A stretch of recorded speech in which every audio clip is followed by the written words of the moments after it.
വചനാമൃതം തയ്യാറാക്കി അവതരിപ്പിക്കുന്നത് ആലങ്കോട് ലീലാകൃഷ്ണൻ. ഗീതാഞ്ജലിയിൽ രവീന്ദ്രനാഥ ടാഗോർ ദൈവത്തോട് ഇങ്ങനെ പറയുന്നുണ്ട്: എങ്ങനെയാണ് അങ്ങ് പാടുന്നതെന്ന് എനിക്കറിഞ്ഞുകൂടാ.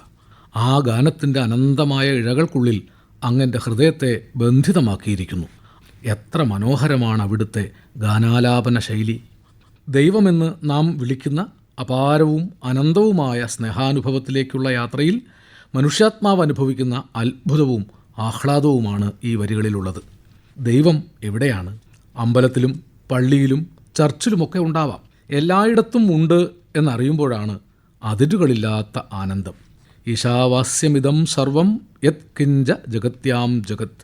ഈ കാണപ്പെട്ടതെല്ലാം ഈശ്വരനാണ് എന്നറിഞ്ഞാൽ പിന്നെ ഒരു ഉറുമ്പിനെ കൊന്നാൽ പോലും ദൈവത്തെ കൊന്നതിന് സമമാവും. ആരെ വേദനിപ്പിച്ചാലും ദൈവത്തെ വേദനിപ്പിച്ചതായി തോന്നും. മതാതീതമായ ദൈവസങ്കല്പത്തിൻ്റെ സാക്ഷാത്കാരം ഈ സ്നേഹദർശനത്തിലാണ്. സൃഷ്ടിയും സൃഷ്ടാവും തമ്മിലുള്ള അഗാധമായ സ്നേഹബന്ധം തന്നെയാണ് പ്രപഞ്ചത്തിലെ എല്ലാ ജീവഗണങ്ങൾ തമ്മിലും നിലനിൽക്കുന്നത് അല്ലെങ്കിൽ നിലനിന്ന് പോരുന്നത് എന്ന് സങ്കല്പിക്കേണ്ടതുണ്ട്.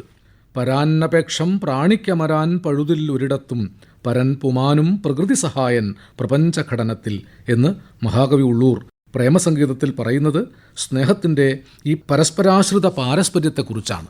ദൈവത്തിന് പോലും പ്രപഞ്ച സൃഷ്ടിയിൽ പ്രകൃതിയുടെ സഹായം വേണ്ടി വന്നിട്ടുണ്ട്. മറ്റൊരു ജീവനെ ആശ്രയിക്കാതെ ഒരു ജീവനും ഈ പ്രപഞ്ചത്തിൽ നിലനിൽപ്പില്ല എന്ന് സാരം. ജീവികൾക്കൊക്കെയും വേണമല്ലോ മറ്റു ജീവികൾ തൻ സഹായം എന്ന് വിശ്വവിശ്രുതനായ ബ്രഹ്റ്റ് പറയുന്നതും ഈ പാരസ്പര്യത്തെക്കുറിച്ച് തന്നെ. അതുകൊണ്ട് ഒറ്റയ്ക്കൊറ്റയ്ക്ക് നേടുന്ന വിജയങ്ങൾക്ക് പകരം കൂട്ടായ കർമ്മവും കൂട്ടായ ഇച്ഛയും കൂട്ടായ വിജയവും നേടാൻ പരിശ്രമിക്കുന്ന ഘട്ടം മനുഷ്യവംശം നേടിയ ഉന്നതമായ സംസ്കാര വികാസത്തിൻ്റെ പടവായിരുന്നു എന്ന് വിലയിരുത്താം. ഈ വളർച്ചയിലാണ് പ്രാചീന മനുഷ്യൻ അവൻ്റെ കേവല സ്വാർത്ഥങ്ങളിൽ നിന്ന് മോചിതനായി യഥാർത്ഥ സ്വാതന്ത്ര്യത്തിലേക്ക് സഞ്ചരിക്കാൻ തുടങ്ങിയത്. സ്വാതന്ത്ര്യം വ്യക്തിയുടെ സ്വാർത്ഥപൂരണവും താന്തോന്നിത്വവുമല്ല, കൂട്ടായ്മയുടെ സാമൂഹ്യ വ്യവസ്ഥകളോടൊപ്പം വികസിക്കുന്ന, മറ്റുള്ളവരെ കൂടി പരിഗണിക്കുന്ന വ്യക്തിയുടെ മനോവൃത്തി വികാസമാണ്. മറ്റുള്ളവരിൽ അധികാരം ചെലുത്താതെ അവരനെ കൂടി പരിഗണിച്ച് സ്വതന്ത്രനായി മനുഷ്യന് ജീവിക്കാൻ കഴിയുന്നതെങ്ങനെ എന്നാണ് ഉന്നത സംസ്കാര വികാസം സിദ്ധിച്ച എല്ലാ സമൂഹങ്ങളും അന്വേഷിച്ചിട്ടുള്ളത്.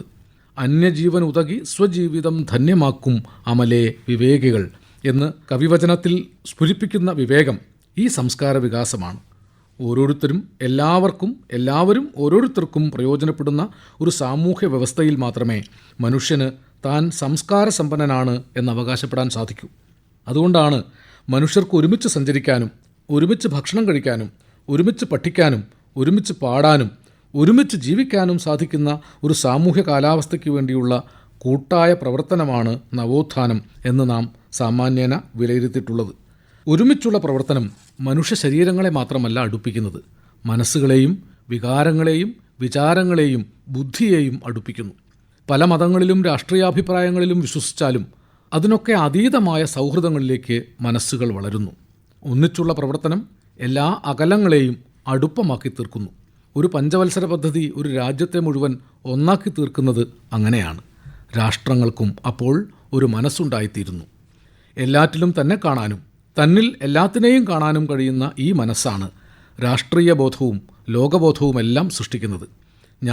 ഞാനൊഴിച്ചുള്ള മറ്റെല്ലാതും ചേർന്നുള്ള ബൃഹത്തായ ഏകകമാണ് ബ്രഹ്മം എന്ന് ശ്രീനാരായണ ഗുരു പറയാനിടവരുന്നത് ഈ ബോധോദയത്തിലാണ്. ഈ ഒരു മാനസികാവസ്ഥയിലെത്തിയാൽ ഒരു കർമ്മവും വ്യർത്ഥമായെന്ന് തോന്നുകയില്ല. ഈശ്വരാനുഭവം നമ്മിൽ നിന്നൊരിക്കലും വേറിട്ട് പോവുകയില്ല. ഒരിക്കലും അനാഥത്വമോ അശാന്തിയോ അനുഭവപ്പെടുകയില്ല.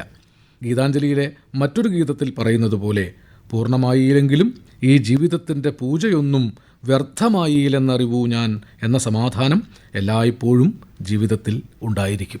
ആലങ്കോട് ലീലാകൃഷ്ണൻ തയ്യാറാക്കി അവതരിപ്പിച്ച വചനാമൃതമാണ് ഇതുവരെ കേട്ടത്.